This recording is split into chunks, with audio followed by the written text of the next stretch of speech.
La parole est à monsieur Éric Diard. Merci, Monsieur le Président. Ma question s'adresse à Monsieur le ministre de l'Intérieur.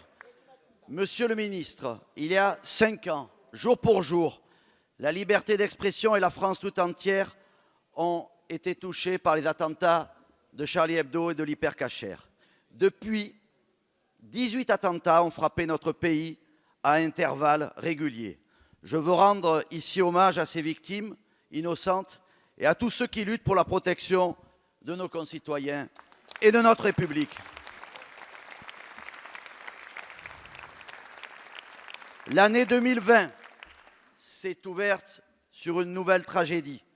Dans une attaque au couteau à Villejuif, un individu converti à l'islam radical a blessé 4 personnes et tué un homme alors qu'il tentait de protéger sa femme. Dimanche, un autre individu, fiché pour radicalisation, s'est jeté sur des policiers à Metz, armé d'un couteau au cri de Allah Akbar. Heureusement, le professionnalisme des agents a permis de l'arrêter sans qu'il n'y ait de victimes à déplorer. Pourtant, la neutralisation de l'individu a entraîné un attroupement qui a pris à partie les policiers, les traitant d'assassins. Monsieur le ministre, force est de constater que l'islam radical a pénétré les cités, les banlieues, les écoles, les mosquées, les hôpitaux, les salles de sport. Nous n'avons pas le droit de nous habituer à ce djihad ordinaire. Et notre République tout entière doit se mobiliser face à cette radicalisation qui tente de la déstabiliser. Nous avons remis avec mon collègue Éric Pouillat un rapport sur les services publics face à la radicalisation. Nous n'avons pas été que lanceurs d'alerte, mais aussi force de proposition.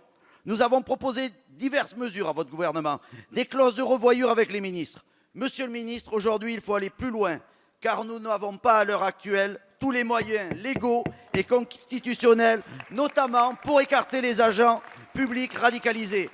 Merci, mon cher collègue. La parole est à monsieur Laurent Nunez, secrétaire d'État auprès du ministre de l'Intérieur.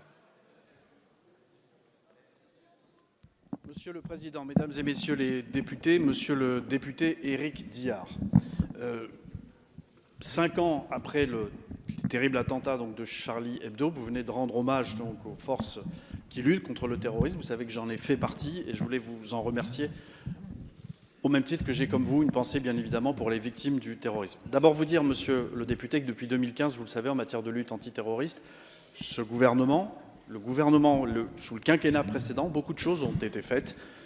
Vous le savez, le renforcement des moyens humains, des moyens juridiques, des moyens budgétaires, la création d'un fichier qui permet de suivre l'ensemble des individus radicalisés, s'assurer qu'il y a bien un service de police, de renseignement ou de gendarmerie qui suit effectivement ces individus signalés. Et ce suivi se fait au plus près par chaque préfet dans les départements.